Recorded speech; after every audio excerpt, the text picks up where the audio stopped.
have everyone here? Looks like it. Could you please do the roll call? Darren Short, I am here. Ray Altman, Here.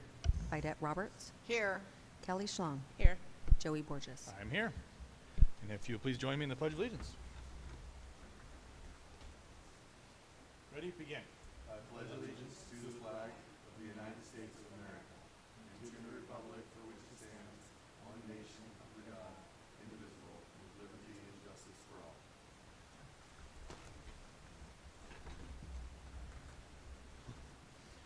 Okay, I'm going to open it up for any public comment. If we have any public out there who wishes to comment. Seeing none. Moving on down to the consent calendar. At this time, I would make a motion to approve consent calendar. And a second. Motion, a second. Any public comment? Seeing none. Any comments from the board? Seeing none. Would you please pull a vote? Kelly Schlong, Yes. Vidette Roberts, Yes. Ray Altman, Yes. Darren Short. Yes.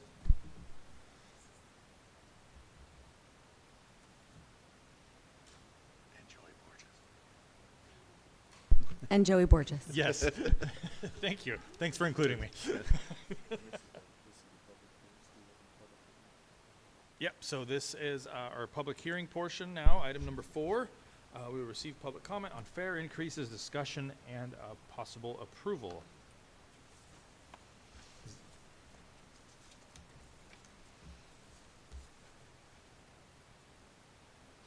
Dan's on. Okay, so we are conducting a public hearing to receive community input on the proposed fare increase. Staff recommend the board approve the modest fare increase of 25 cents on local routes, 50 cents per zone on regional routes. Do we have any public comment? Is there anything online? Anybody? Okay, do we have any comment from the board? I just think it's needed, for sure. I'm in support. I would agree. So then I guess I'm looking for a motion to approve this. Is that right, Joe? That would work. That would work. I would Or make- deny, I guess, depends what we have. Right. So I'll entertain a motion at this time. I would make a motion that we approve the fare increase. Okay, we have a motion and a second. Would you please pull the vote? Do I? Oh, I guess that's probably, do I need to specify the amounts for the motion, for the purpose of the motion? You could, Or I guess I could say, approve the modest fare increase of 25 cents on local routes and 50 cents per zone on regional routes.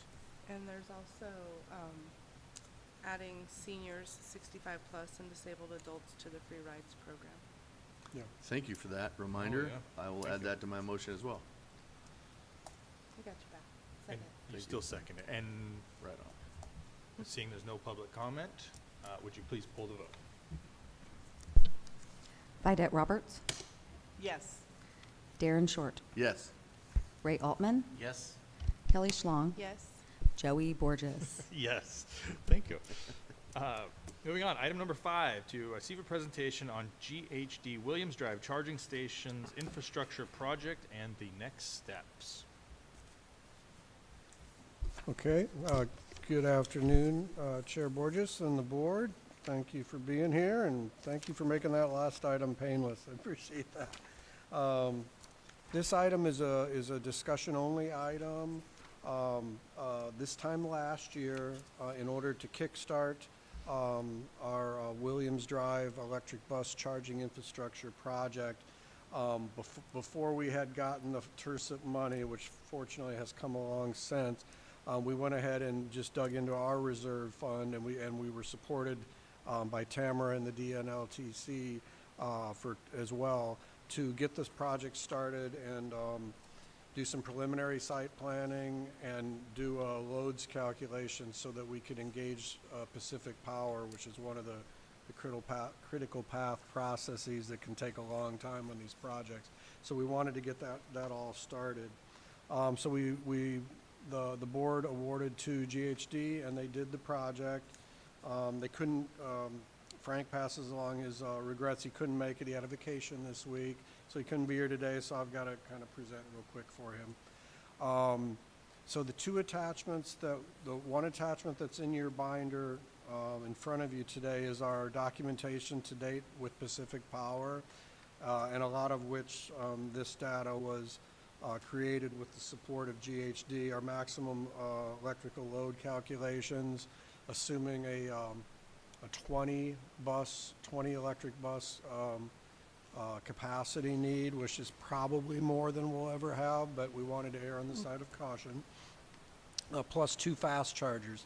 So that would be enough to charge 20 electric buses overnight, or 2 of them that are kind of zap them during lunch to get them going again.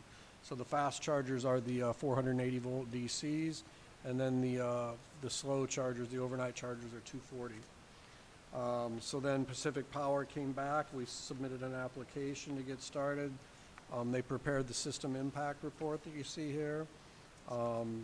So far, they've been great to work with. We have a meeting in the morning, a site meeting to look at some stuff. But so far, they've been very responsive. And the GHD document certainly helped, because they needed to know how much power we needed for our project. In the appendix of this, I sent out today via email a very large file as far as file size. That was the whole tech memo that went with this, the GHD product, to kind of give you a deep dive into how they developed the calculations, looked at turning movements. I will say that that's a preliminary site plan. We're not wed to that completely. But what we are probably wed to is the service point where the electrical connection will come off. And you see that kind of, I think, on the last page of your, or next to last page of your Pacific Power appendix in your packet. No, before the Rule 24. Okay, so it's kind of in the middle. But that shows where they plan to bring the power in for us is kind of on the west end of our site. And we're going to be doing a field walk tomorrow to see if there's any challenges or things to consider with that location. And yeah, so at this point, it looks like their Pacific Power and their Rule 24 plan, which I don't know how it got that name, but that's their program for incentives for municipal and government transit agencies like ourselves. So we are eligible for that. So it looks like the costs up to the meter will be covered by Pacific Power. But we're going to have costs behind the meter. That's our stuff that we're going to need to upgrade as well. But so staff's really pleased so far with working with Pacific Power. They've been really good. And yeah, I think that's it. So that's just to let you know. So that was the sort of pre-planning. It was almost a little planning, a little preliminary engineering that we went ahead and fronted to get the project moving. The next thing later on our agenda, we actually have an award to start the environmental document, which is like the first official phase, and that is TIRSIP funded, whereas this work that we just looked at was done out of our reserves because it was not TIRSIP eligible yet at the time. So yeah, any questions about what we did so far on that? Hey, Darren, Rule 24, is that the same funding that cities and counties can use? It's if it's the same thing I'm thinking about, the customer pays, like pennies on the dollar on their bill, and then cities and counties have access to that money to do underground utilities. You could be right on target, but it didn't ring a bell with me. I'm not sure what. I'm just wondering if it is, if that money comes out of that pot that cities and counties can use for undergrounding utilities. I don't know. Be interesting to know that. I'm recalling from years ago when we looked at putting Come on down. underground utilities. Who needs downtown. Google when you have Tamara in the room? No, please. There would not be a funding source that allowed for transit to access it directly that was city or county a fund source without the direct participation from them. So I don't know a lot about this specific fund source, but if there's a city set aside and a county set aside, there might also be a transit set aside, but the transit couldn't take from the city or county set aside without direct participation from them. So I would say it was I can't imagine a case where that would be where Joe could even have information about those funds without the information coming from another agency, if it was the other agency's share. So there's a lot of times when there's a city share, a county share, and a transit share, or a transportation commission share, but you can't cross those paths without direct consent. That's a good point. Thank you. Okay. Any other questions up here from the board? None at all? Okay, I don't know. is that all you had for us, Joe? Yep, Okay, that's it for that item. excellent. Then we will move on. Okay, item number 6, approve an agreement with Adkins Engineering not to exceed $8,500 for Williams Drive charging infrastructure project approvals and environmental documentation, and authorize executive director to execute the agreement. This is the good segue I was talking about. So this is the next step in the project that we just talked about. So it will kind of build upon the preliminary site plans, although they're not set in stone. But this will, it's the first phase in the Caltrans project development process. And it'll get us our environmental document, which will then be vetted for like 30 days and submitted. And so by the fall, we'll have the certified environmental document, hopefully probably be, I'm not a CEQA, this is a CEQA project, so it's not NEPA because there's no federal money in this. So it'll be a certified CEQA document that we can then move ahead to design. So we'll request, once we have that, we can submit it to Caltrans, TIRSIP grant management folks, and then we can get on the CTC agenda for our next phase of money, which is like $161K for our design to take this all the way to bid documents. Do you know what the time frame is for this? These guys will need about 3 months or so to get this done, so we'll be back like in the fall to hopefully we'll be going out to bid for that design work after we request an allocation from the CTC to pay for it. So I'm guessing September, October. Is RABE a sub-consultant to Adkins? Yes, they Okay. are, correct. Yeah, that was one of the reasons we didn't get a bid, because you may recall, we went out to an RFP on this and didn't receive any proposals, and it turns out Adkins doesn't normally do them, but they do, when they do them, they do them in partnership with RABE. So, yeah, this time, once we talked to them, they had enough time to put a proposal together finally. Good. Any other questions from the board? Just, I've never heard of them, so, I mean, have we vetted them at all? I talked with the gal that runs the company, and she seems really good. She's done a lot of work in Northern California and Oregon, and Adkins swears they're great. So, I mean, yeah, we've heard nothing but good things about them, but we never worked with them directly, though. Relatively close to home too, so maybe we'll discover something good about them. Yeah. She called and we had a good conversation about the property, because that's her main thing, is what uses it's had, what's on it, that sort of thing. So she has a pretty good picture before she proposed. Great, thank you. Okay. This time I'd entertain a motion. Move to approve agreement with Adkins Engineering not to exceed $8,500 for the Williams Drive charging infrastructure project approvals and environmental documentation, and authorize executive director to execute the agreement. Not so easy. Second. We have a motion and a second. Any public comment? Seeing none, would you please pull the vote? Ray Altman, Yes. Kelly Schlong, Yes. Darren Short, Yes. Vidette Roberts, Yes. Joey Borges. Yes. That's all me. I think I'm the one. Okay. Moving down the list, item number 7, adopt resolution 2023-24-17 approving the fiscal year 2024-25 RCTA budget.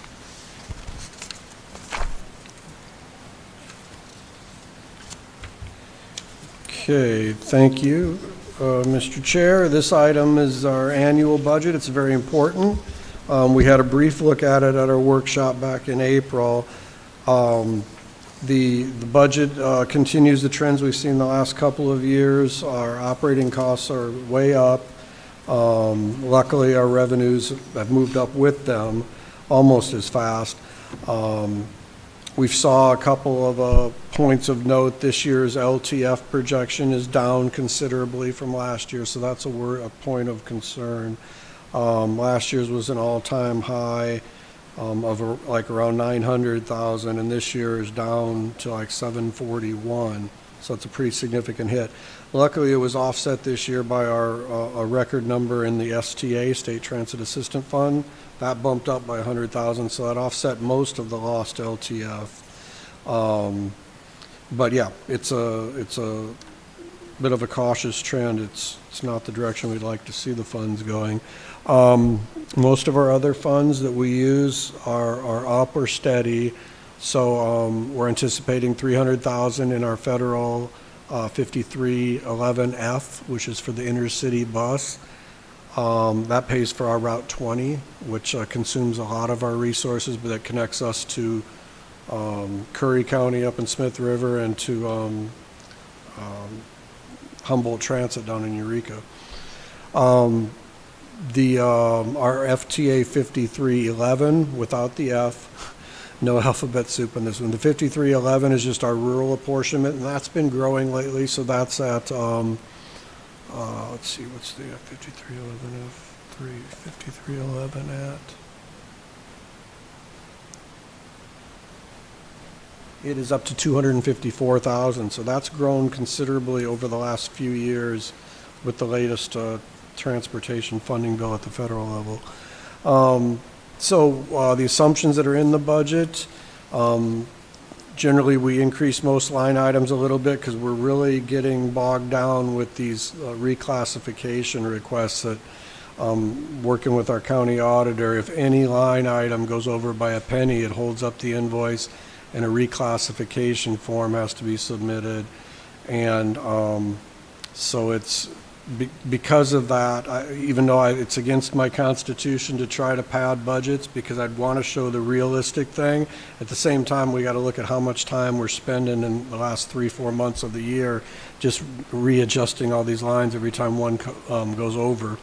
So we added a little padding this year to most of the lines to hopefully better keep up with inflation. We increased our funds for communications because we have so much going on the fleet nowadays with our credit card readers, our AVL CAD and Wi-Fi, all of which require cellular service and have costs associated with them. The assumption is we continued our summer schedule through September 30th and the winter schedule from October 1st to Memorial Day weekend. So that's the same as we did last year. We projected the revenues, you know, as best we're provided them at this point. We're going to have another active year of capital projects, so that's one thing I wanted to kind of segue into. If you look at the bottom of the budget, it shows our projected contribution to TDA reserves at only 96,000, and that includes, you might recall, if you look up towards the top, we're assuming 400,000 in our drawdown of our one-time pandemic relief funds, our CARES funds. And that's good, but you would think that we would be able to build the reserves by more than 96K, getting that extra one-time 400 grand, but it's the local match to our capital projects is pretty intense this year. However, so for example, replacing 6 buses, that requires quite a bit of local match, probably like 300 grand. It's very unlikely that all 6 buses will get here next fiscal year. I mean, that's kind of the wild card, is the industry's so far behind and backlogged. But we're budgeting for like the best case scenario that all 6 buses are ordered and arrive. But if that does not happen, if maybe 2 of them arrive or 4 or 3, then we won't draw down as many funds and it'll actually contribute more to the reserves. because that's what the reserves are used for besides rainy day and, you know, economic downturn. They're mainly our local match money for capital projects and bus replacements. So this assumes a modest contribution to reserves because it shows the best case scenario with getting all the capital projects delivered as fast as possible, which in reality usually doesn't happen.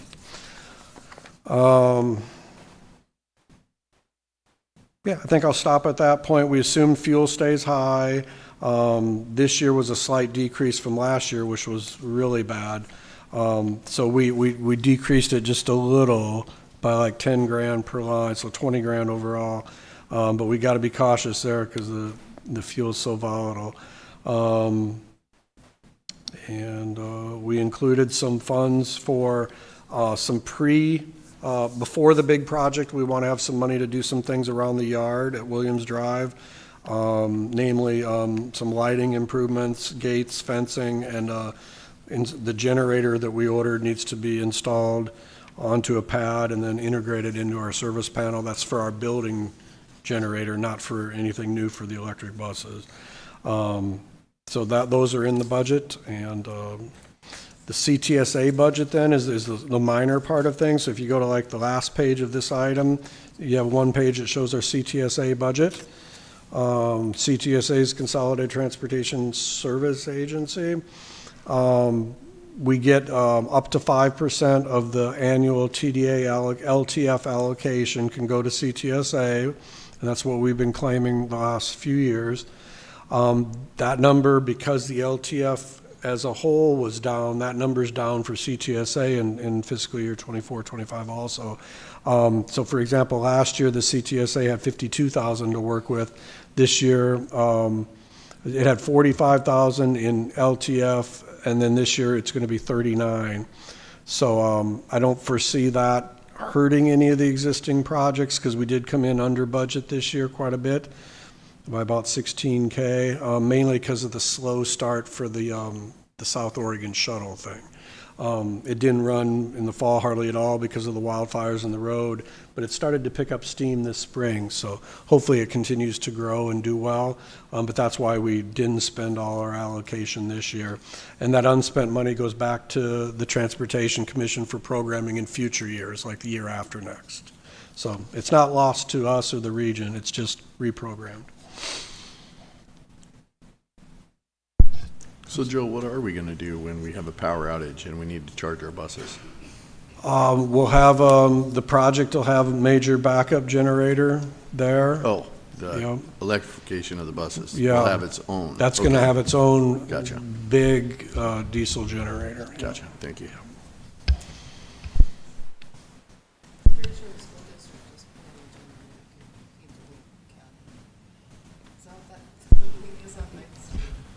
No, not the whole county. No. Crescent I- Elm's just gonna have a whole lot of power. Yeah. Yeah. Yeah. So, any questions regarding the budget? You know, it was hard to read. It is time. It's like 4-point font. I Yeah, don't know. I could read it just fine. I had no problem. I tried to make it bigger, but it didn't want I to mean- cooperate. They sell magnifying glasses. Or you can read it on the screen and zoom in, but you're right. On the print materials, it is small. I do apologize for that. Okay. Not seeing any questions. I guess we're looking for a motion. I make a motion, we approve the 2023-24 fiscal year budget. Or I'm sorry, 24-25 fiscal year budget. Oh, and that would be resolution 23-24-17. Sorry. We have a motion and a second. Any public comment? Seeing none, would you please pull the vote? Vidette Roberts, Yes. Kelly Schlong, Yes. Ray Altman, Yes. Darren Short, Yes. Joey Borges. Yes. Okay, item 8, adopt resolution 2023-24-18, approving submittal of the fiscal year 2024-25 RCTA TDA claim. Okay, thank you. This one is very related to the last one. The TDA claim is what funds our budget. And so this is going to be transmitted over to the Transportation Commission right after we're done here. I think I touched on most of the highlights. We were really saved this year from a major drop in funding by the spillover of STA. And that's when a prior year, probably 2 years ago, the actuals come in way better than the projections. And a couple years ago, the economy was smoking hot, so that's probably led to that. But we shouldn't expect that again next year. So the base STA was like only about 400K, but we ended up getting 508 because of the spillover. So if that hadn't happened, it would have been down, over 150,000 from the year before. So it's something to keep an eye on, and that's why, it's all the more reason why we build our reserves up when we can. Other than that, those are the highlights of the claim, and I'll take any questions about that. Do we have any questions up here from the board? Then I will make a motion that we approve Resolution 2023-24-18, authorizing the submittal of the RCTA fiscal year 24-25 Transportation Development Act claim packet to the Delaware Local Transportation Commission. Second. Okay, we have a motion, a second. Seeing no public comment, please pull the vote. Kelly Schlong, Yes. Darren Short, Yes. Vidette Roberts, Yes. Ray Altman, Yes. Joey Borges. Yes. Okay. Review and accept fiscal year 2022-23 RCTA financial audit from O'Connor CPAs. Okay, this item is a good item. We finally did get our audit for a year ago just in time here at the end of the year. I wasn't too thrilled with how long it took them, but the results are good. Trying to find where I'm at here. We had no findings again this year, so that's been good. We've been on a roll there. Oh, that's right, it's not in the packet. I think of note our reserves went way up. So from a year ago, I had highlighted it in the original draft staff reports that I didn't get the audit until just a day or two ago, a couple days ago. But now we're up over 800,000 in the reserves, which is really, really good. So we're pleased to have that kind of cushion to work with as we move ahead, because we have a lot of buses yet to replace in the next few years. I think that was it, the audit. This is the first of a base 5-year audit deal. This was an auditor we procured jointly with Tamara and the commission. So other than it taking a little longer than I'd hoped, I thought they did a good job. That's all I have to say about that. This is the one that was in the attachment that we did not. Yeah, That was in our I email, sent right? out today in the email, yeah, there were 2 loose attachments that were small and then that one big one, and these are the 2 small ones. Okay, so they're not in our books. No, they're not in the books, no. They probably should be. This is the one that they couldn't open, is that what? Yeah, the they reason would have was? been, I couldn't put them in the packet because they password protected them, and then that was Friday night at 5 PM, so I alerted them, but that didn't happen until today, and they sent the unpassword protected ones today. So can we approve this if it was just out there today? Does that matter? I think we just, I don't know that we approve it, we sort of accept it. I mean, it's an audit with, we can bring it back and put it on consent next month if you want. Yeah, or I think 2 months if from we now. don't have to approve it, it's fine, but I think it probably should have been included where the public would have access to it. Okay. Yeah. Whatever the board would like to do, we Yeah. can bring it back next time. Yeah, I was thinking that the audit's already done, Yeah. so. Is there any so time sensitive to approve it or accept it at this time? No. Okay. So I guess it's an information-only kind of item. So no action is needed, No action. so then we're good. Uh-oh, Tamara, what do you got? uh-oh. Hey, we have a public comment period for this, don't we? We do have a public Yes. comment. Come on down. We'd love to hear it.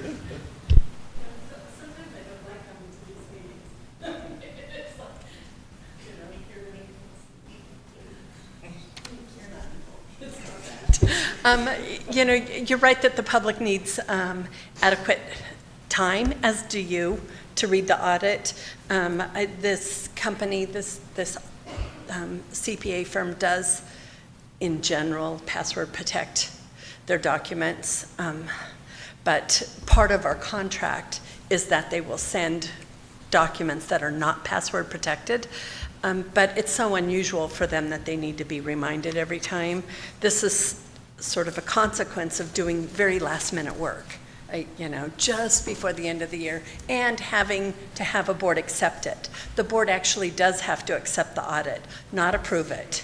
So the audit has to be accepted. There does need to be action taken. If there's no action taken, then our CTA cannot post the audit to the state on time. And then you get into a bit of a challenge with delivering a late audit. And I don't know what happens on the transit side of that. I know what happens on my side of that. And it's not a good thing. So I would, you know, given the situation that we're in right now, I would recommend that you accept the audit because it needs to be done, but maybe bring it back into the next meeting to answer any public questions that the public may have on the audit, give the public a chance to comment. If there's something in the audit that the public sees that needs to be corrected, you can send in a corrected audit. I mean, is it normal? No, but I think it is important to give the public an opportunity to read it, which is why we have the 72-hour time frame for these meetings. You know, I understand not being able to put it in a packet, but those audits could have been sent out as additional files. So it's, you know, it's clunky that way, but it's better than not giving the public an opportunity to read it before it's accepted.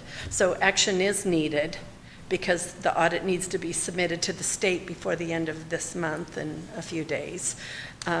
But I do recommend bringing it back to listen to the public if the public has any concerns, so they have an opportunity to be heard. Okay. Does that make Thank you for sense, that. Joe? Yep. Yeah. Yeah, thank you, Tamara. That Makes was sense. great info. Joe, you looked confused. Were you not aware it needed to be posted with the state? No, they already submitted that. They submitted it before the deadline, so that already happened. We're good Oh, there. they submitted it to the state before we, They send the state Accepted controller's it? report in, yep. la la la la la la la la la la. I'll mention that to them. Again, like Tamara said, a lot of this came because they were running behind and doing it at the last minute, yeah. I move to approve to accept the audit as presented. And I second it. With that motion, are we asking to bring it back so the public can view it at some point, maybe in the consent? Put it on Or the next agenda. okay, do you want to modify your motion or? And please bring the audit back to the next meeting for public comment. Will do. Okay, we have a motion, a second. Any other public comment? Seeing none, would you put the vote? Ray Altman, Yes. Vidette Roberts, Yes. Darren Short, Yes. Kelly Schlong, Yes. Joey Borges. Yes. Okay, item 10, management report from TransDev General Manager.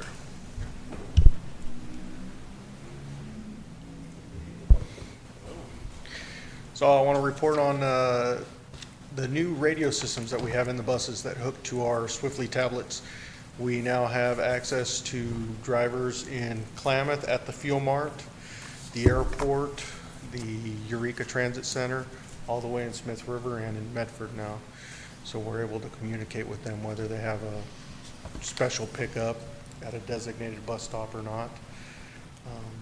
And that we're going 2 weeks on using that system. So it's really nice. The drivers love it to be able to have communication with the dispatcher to ask if there's any transfers or any future road construction that's coming up that we don't know about out there, like an accident or something. So it's nice to be able to have radio service beyond Klamath. Staffing levels are good for drivers. We do have 2 more in training right now. The Medford shuttle's been doing wonderful. The last week was our week that we took a break from, I think it was like 4 weeks straight, where we were going Tuesday, Thursday, for 4 whole weeks straight.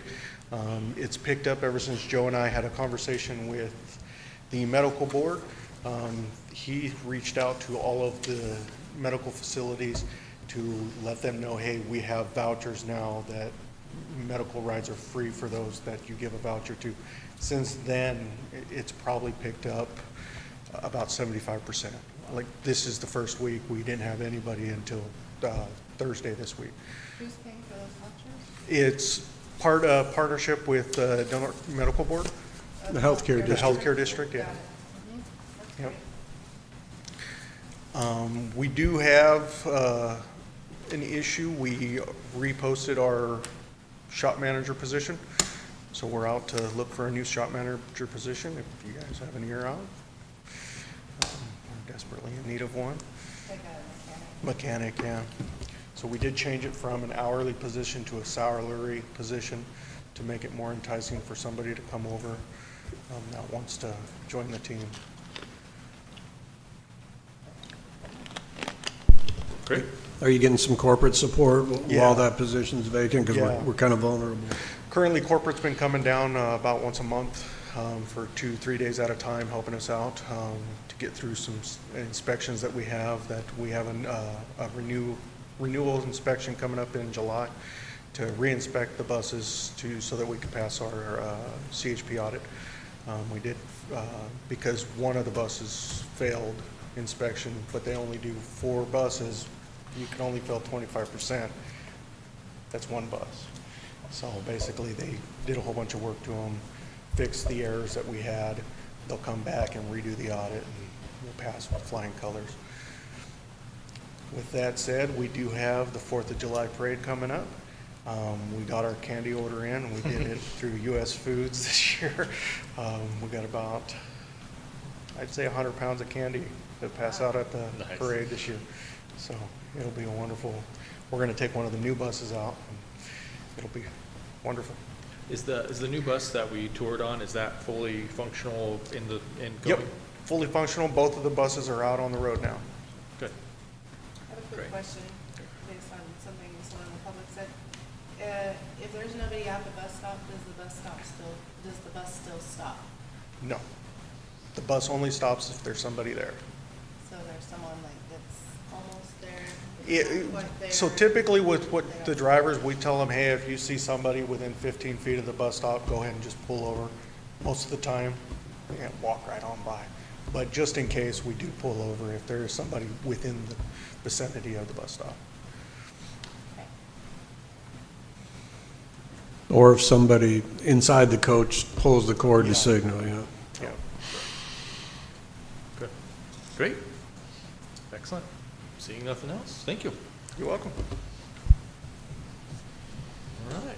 RCTA Executive Director's Report. Very good. Thank you, Chair Borges. Couple things real quick. We received word, and I participated in a call with that Caltrans put together this morning, that Greyhound has taken another step to pull out of California, so they're removing their service on the North Coast corridor. So that's the link that feeds from the Martinez train station up through Santa Rosa to Eureka, to Arcata, I should say. They've been running that for many years. 20 years ago, I think this agency was born when they pulled that out of Del Norte and truncated, short-turned it at Arcata, and now they've taken another step, and they're not going to be serving the corridor at all. So I think this, so obviously not good news. It's one less option that folks in our area have for transportation to get down south. This is not a complete shock, though. That's why we started working with our partners at Humboldt and Mendocino Transits to create the Redwood Coast Express, which is kind of the marketing's a little behind the operations, but what it is we timed all our schedules up so you can make a trip leaving Del Norte in the morning on our early Route 20 trip. It now meets Humboldt, new route. In Eureka, it takes them as far as like Willits or Garberville, where they meet Mendocino, which takes them to Santa Rosa. So, and they're all timed transfers, so you can leave in the morning and get to the Bay Area around 5 p.m., North Bay. And then in the morning trip is meant, they'll get you up here at 8 o'clock at night if you leave Santa Rosa like in the morning. So we saw this coming because Greyhound had been pulling out and acting squirrely for a while, to use a technical term. So it's not a shock that they, that 5311F money that we talked about in our budget, they also received that for their corridors. So they basically told Caltrans they couldn't do it for the $300,000 a year cap anymore, and they demanded more money, and Caltrans called their bluff and didn't, because we could all use more money than 300, especially in this inflationary time. And they said no, so then Greyhound announced that they're not going to be able to do the route at all. So that change is effective the end of the month. So you should see, and I'm pushing hard that we get the marketing out there. So the Redwood Coast Express is kind of our answer to try to fill in that blank. Amtrak is still running. People often get them confused. Oh, does that mean Amtrak? No, Amtrak will still be there. So they run as far north as Arcata and Eureka. So we'll still feed into them. But now we have this kind of locally homegrown process to get folks down between here in the Bay Area. One trip down in the morning and one trip, north in the morning. So it's better than nothing. So we're happy that that was in place before this surprise dropped on us. And then other than that, I'm hoping we don't have a meeting next month. I think we covered a lot today, so we don't really need to meet until late August. I will be going to the Far North Transit Symposium. So those same partners that are behind the Redwood Coast Express and stuff that we've been doing in our credit card acceptance project, they're putting on a 2-day transit conference in Ukiah, July 11th and 12th. So that'll be the week after the 4th. So I will fly down for that. But other than that, and I'm seeing if we can get Fernando to join us. I think that'll be really good. The topics are kind of, I think day one is the zero emission buses again, because that's like the biggest topic in our industry. Continues to be, has been for a few years. Day two, though, is actually going to be some sessions about recruiting and retaining employees, which is a huge challenge nowadays. So I think that'll be great for us to attend as well. So that's what we got on the docket. No meeting on the 22nd? Yeah, no meeting in July is needed, no. And can you be clear on timing again? We've done 4:15, 4:30, and tonight is 5:30. So can we pick one? This is our slot, and if we stay on the fourth Monday, unless LAFCO cancels, we can't move up. So when you've seen the earlier starts is when LAFCO canceled, or when we had it at our place, because we had more freedom to do whatever we want there.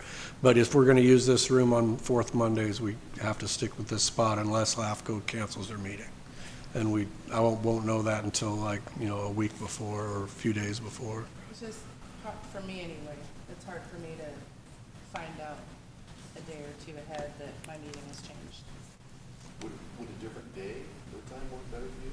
No, just I work, so. Right, yeah. I have it on my time, on my calendar for 4:30, and then I looked at this one, it's like, oh, today's at 5:30, so I didn't know. Is it better just to leave it at 5:30 all the time? That's our. It might be. It sounds that's our like designated the spot. changing slots is kind of causing problems. So yeah, the only reason we were moving it earlier is because I felt that from the board, it was that we like doing that, but our slot is 5:30 on fourth Monday. Do we want to make it a permanent fix instead of trying to chance for an earlier one? Just leave it at 5:30? I'm good with that. I think we've already voted on this in a past meeting for 5:30. It's in the meeting minutes. Fourth Monday. So fourth Monday, does not 5:30. affect the city council either, right? No, not unless there's a special meeting. Yeah, Okay, so going forward, 5:30. plan on that. Yeah, that sounds fine. It's less confusing that way. Okay. Okay, any announcements from the board? Any announcements anywhere? Okay. Well, then seeing that, we are going to adjourn this meeting. To our next meeting will be Monday, August 26th at 5:30. Okay, thank you. Is it the 26th or 24th? What is the 26th?